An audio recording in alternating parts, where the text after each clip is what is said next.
Hey, what's going on? It's your boy BT, and I came here to talk some boxing with the thousands of True School Sports subscribers. Now, I wanted to talk about because I do have a couple of videos because you guys, Mikey Garcia, he's one of them guys, man. Like I really just I don't understand the hype. Like I get that he's a talent. I do like watching him fight. I think he is a pound for pound talent.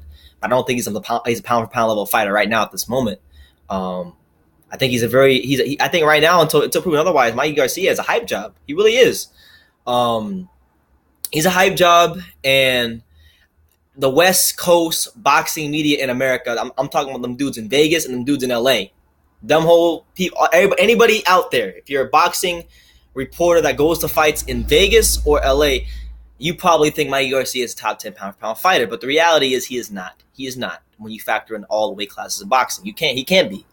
Um, but this video isn't necessarily about Mikey Garcia all the way. This video right here is to illustrate how much of a cherry pick Sergey Lipinets is, because I got into an argument the other day on a status on Facebook that I posted, and I'll have another video on that separately that you guys can go probably check out here because I'm going to probably put it in the annotations. And if I don't, maybe this video comes out before or after. I'm not sure how I want to do this yet. But regardless of the fact, Sergey Lipinets is a cherry pick. Like I'm not even saying that to hate on Mikey Garcia. He really is a cherry pick when you look at the facts. Sergey Lipinets in 13 fights, yeah, he has a title. Yeah, he has a strap. Sergey Lipinets has accomplished less in boxing. Okay, keep this in mind. He has less quality wins on his resume in boxing than Amir Imam. All right, and Amir Imam right now, he's got a big fight coming up with Jose Ramirez. That's going to be huge for his career. But Amir Imam was a guy that people highly touted at one point. Some still do. I think skill wise, still great fighter. Can give any fighter at 140 hell. But Amir Imam is someone that people just for lack of a better word, they just shit all over Amir Imam. They pretty much just throw salt all over his name, and they don't look at him as a good fighter at all, which is fine. And everybody's entitled to their own opinion. But the fact of the matter is, before the Granados fight, Amir Imam picked up 2 quality wins on his resume. 2 guys that are much better than anything. Well, one guy is a common opponent, but another guy who is much better than anything Sergey Lipinets has on his resume. So we'll break it down like this. Amir Imam has 22 professional fights. He's knocked out 18 of the 21 opponents he's beaten. Some quality wins on his resume. The quality wins that I'm alluding to on his resume, with the one common opponent is with Lipinets being Walter Castillo. Amir Imam fought Walter Castillo in 2015. Now, Walter Castillo he's one of those good, tough gatekeeper type of opponents. He's someone that if you don't beat him, you know what level you're on as a fighter in that moment, like in your career. If you beat him, you go on to bigger and better things, and that's what happened. Amir Imam beat Walter Castillo in 2015. That was a great fight. Walter Castillo is a pressure fighter. He likes to come forward. Try to put mental and physical pressure on your opponent, and that's how you beat Amir Imam. You try to do that, but that was a fight where he actually handled a pressure fighter very, very well. He handled it very well in that fight.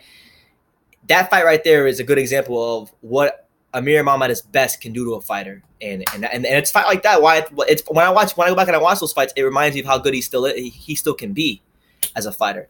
See what I'm saying? So he picked up a unanimous decision against Walter Castillo. I believe that was a 10-round fight at the StubHub Center.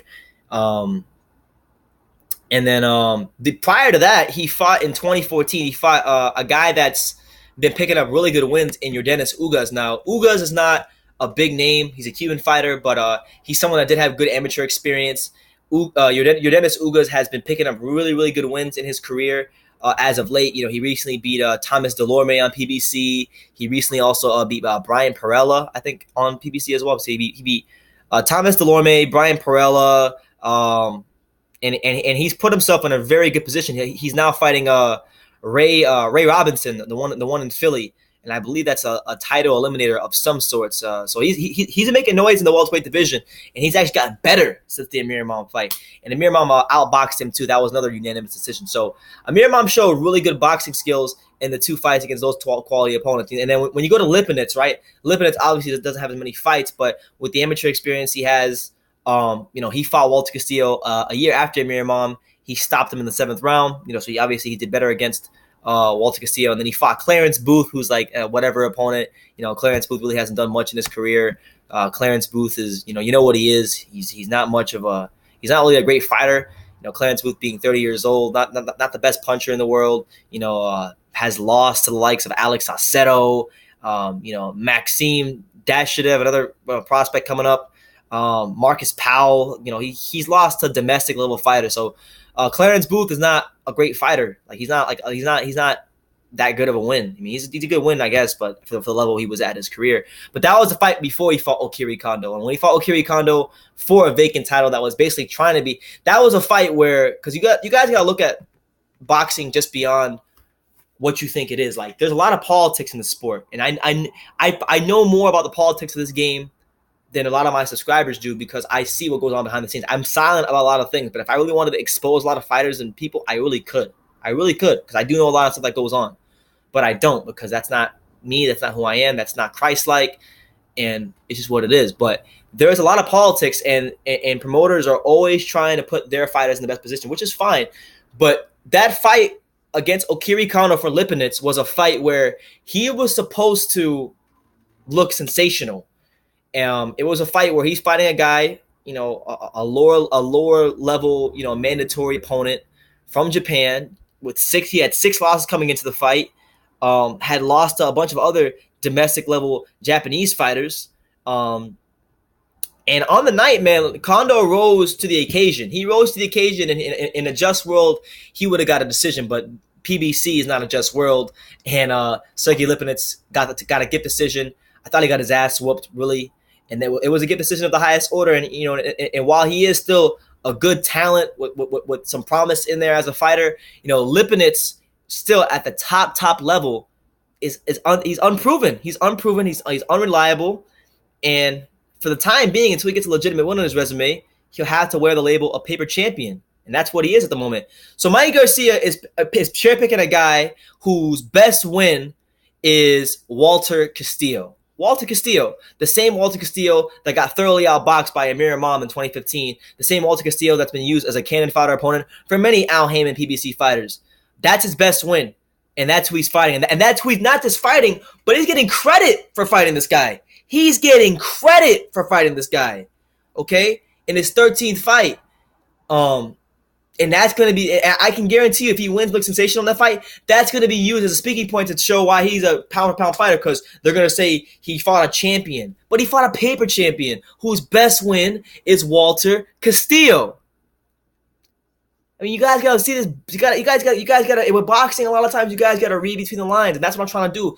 I'm trying to help you guys, look through the rose-colored glasses of the boxing media establishment and see through the bullshit. It's bullshit. This is a cherry pick. All right, Sergey Lipinets is not a proven fighter at the top level. He's never had a good performance against another top level fighter. He had one of the worst performances of his career against a guy with 6 losses, who was really at that point a domestic level. You guys gotta look at it like this, man. Okiri Kondo came to America, right? Okiri Kondo had fought in Japan his whole career. Literally, you guys can go on BoxRec. Okiri Kondo had 36, he has 36 fights in his career. 35 of those 36 fights were not just in Japan, but they were also at the same venue in Japan, some place called Korakuen Hall in Japan. I don't know anything about it, but that's where he fought 35 times before he fought Lipinets at the Barclays Center. So he came to another country, another venue for the first time in his career, way out of his comfort zone, and he had that kind of performance against Lipinets? Come on, man. Like, he should be the champion right now. And right now, Mikey Garcia is, I want you guys to look at it like this. Mikey Garcia on March 10th will fight a guy who is less accomplished in boxing than Amir Imam, who gets flack and gets called a hype job, a bum, all that stuff, because he lost to another good fighter in Adrian Granados, So it makes no sense to me, man. It really makes zero sense to me how Mikey Garcia continuously gets a pass from the boxing media. And until I start seeing the boxing media call Mikey Garcia out for his bullshit and start exposing the things in his career, like he's like I ran it down for you guys earlier. He said he said he didn't want to fight Robert Eason Jr. because Lipinets made more financial sense, but Robert Easter Jr. is a bigger ticket seller in America than Lipinets is. Then you have the fact that, you know, he turned on a fight with Linares late last year, and it would have been this month, January. So he turned the fight with Linares down, and then people say, "Oh well, Golden Boy said that Golden Boy the contract said that Golden Boy he had to sign a Golden Boy to make the fight happen," but that actually wasn't the case. If you go read the articles, it was reported that Mikey Garcia did not have to sign with Golden Boy to get the fight. He could have just got a one fight outright with Linares, but he turned the fight down. So there was that. You know, he's trying to fight Lomachenko at 135, but he's fighting at 140. Now he's talking about fighting Errol Spence at 147. And the timing of it too is crazy because it's coming off of the heels of Errol Spence's performance against Lamont Peterson. You see what I'm saying? Like, the timing of it is why I know it's bullshit, because Errol Spence has a great performance. His name's in the headlines. You talk about Errol Spence, get your name in the headlines. Even though you know your brother and your trainer, Robert Garcia, just said recently that you are not fighting above 140 pounds. That's what he said. So you guys got to call this out for what it is. Sergey Lipinets is a massive cherry pick, and it's a fight where he's fighting a guy that's done way less, that's accomplished less in boxing than Amir Imam. And that's just what it is. I just want to illustrate that guy, illustrate those points to you guys.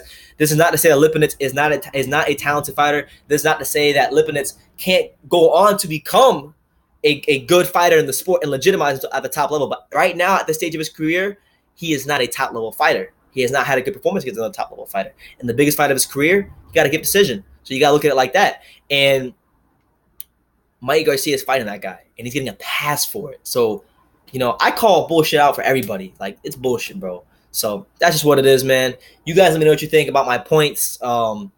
Do you agree that Sergey Lipinets is less accomplished than Amir Imam? I broke down to you guys why. You know, they beaten the same opponent, Walter Castillo. You know, his best win, convincingly, is against Walter Castillo. Amir Imam had a win against Walter Castillo, but he also beat Yordenis Ugas. Ugas, a former bronze medalist in the Olympics, who has now positioned himself moving up the rankings, and he's going to be fighting Ray Robinson on that Danny Garcia, Brandon Rios undercard. So that's what I'm saying, man. Like, you got to look at it like that. I want you guys to tell me if you agree with me or not, and let me know why in the comments down below. And, like, you know, subscribe, do all that good stuff. You know, check out my my videos, all my interviews and stuff like that. I got some pretty good stuff coming out. You know, check out the interview playlist, the amateur boxing playlist, all that stuff on my channel. And like I always say in every video, man, you could love me or you can hate me, but I'm just a kid from Dania. So until next time, take care, guys.